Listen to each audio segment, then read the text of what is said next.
Good morning, students. As you know, we have been doing chapter 7 of Vistas, Advanced Tries and O level.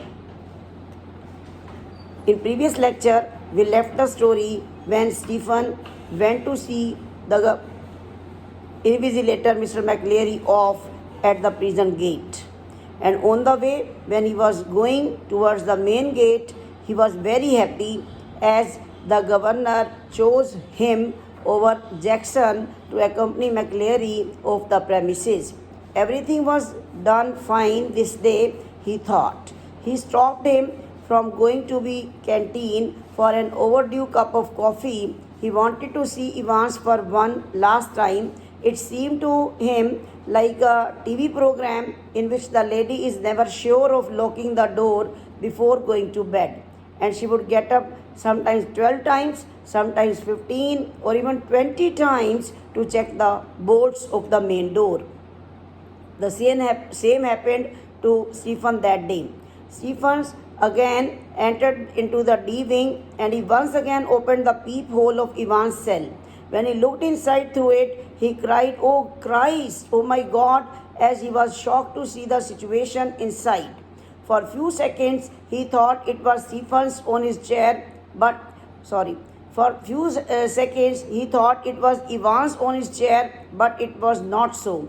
The churchman was lying back. His hair was soaked in blood. The blood was flowing down horribly from his beard to his collar and then on his black overcoat. Stephen shouted for Jackson so loudly that even McLeary, whose ear was filled with blood, was able to hear it. The churchman was weakly searching for the hanky to stop the blood flowing from his head. The hanky got soaked in the blood. He cried out of pain. He tried to speak but couldn't do so.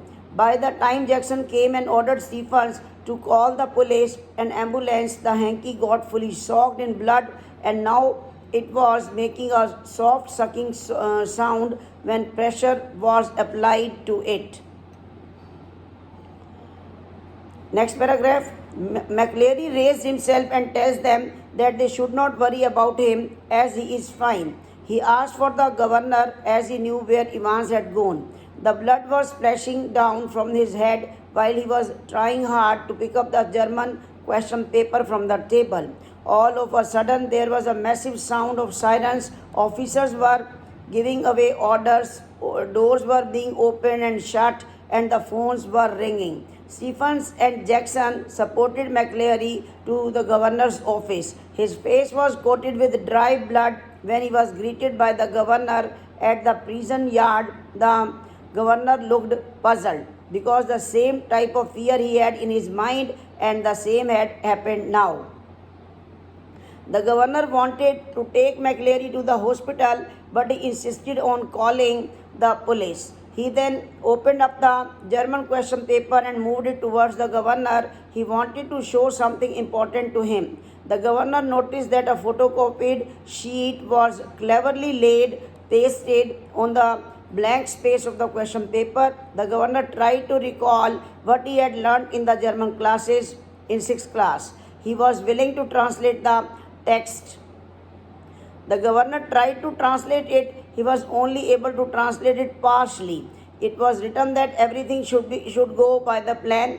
The important thing was that he had to do this just 3 minutes before the end of the exam. He was told to hit on McLeary's head and was warned for not overdoing his Scottish accent. Meanwhile, the sound of a fast-moving siren reached its highest point and a white police car entered into the yard.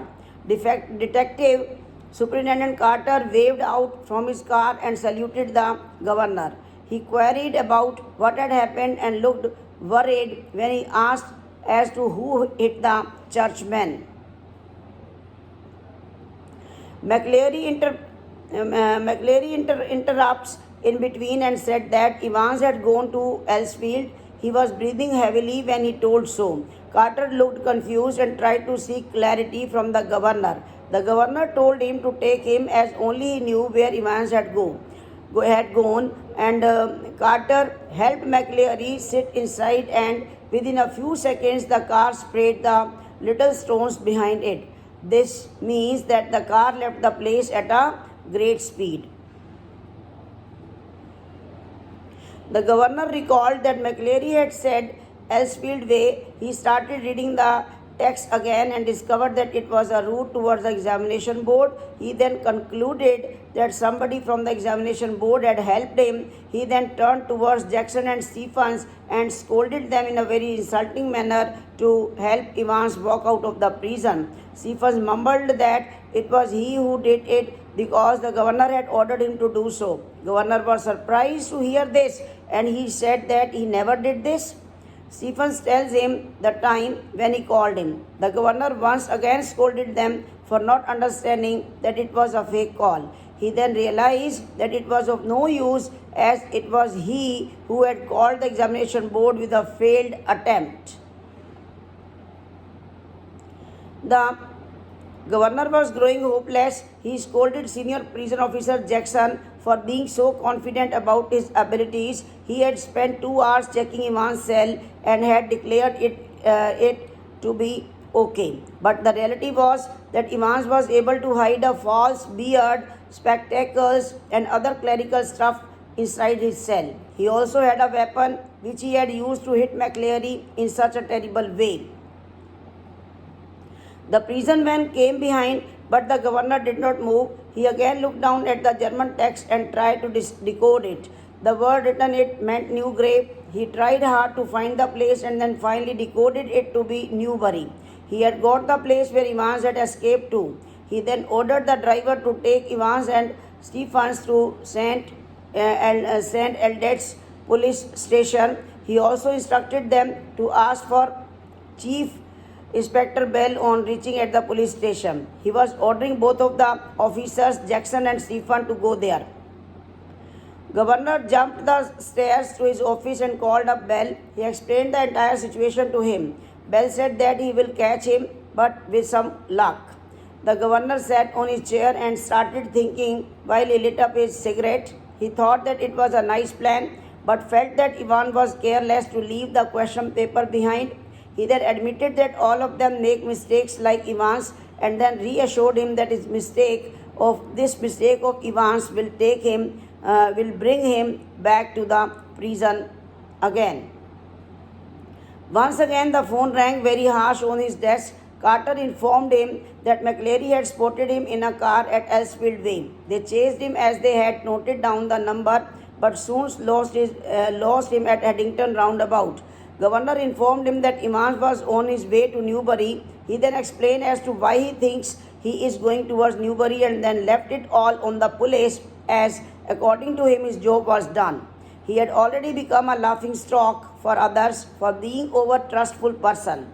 He also then inquired about McLeary being taken to the hospital or not. Carter said that he has been taken to Radcliffe Hospital, and he also told him that McLeary had grown very weak when they took him to examination office, so they rang up for the ambulance from there. Governor called in the hospital and inquired about the injured parson. They replied that they had sent the ambulance to bring the patient, but they found no one there. But the governor was no longer listening, and the truth seemed to hit him with an almost physical impact somewhere in the back of his neck.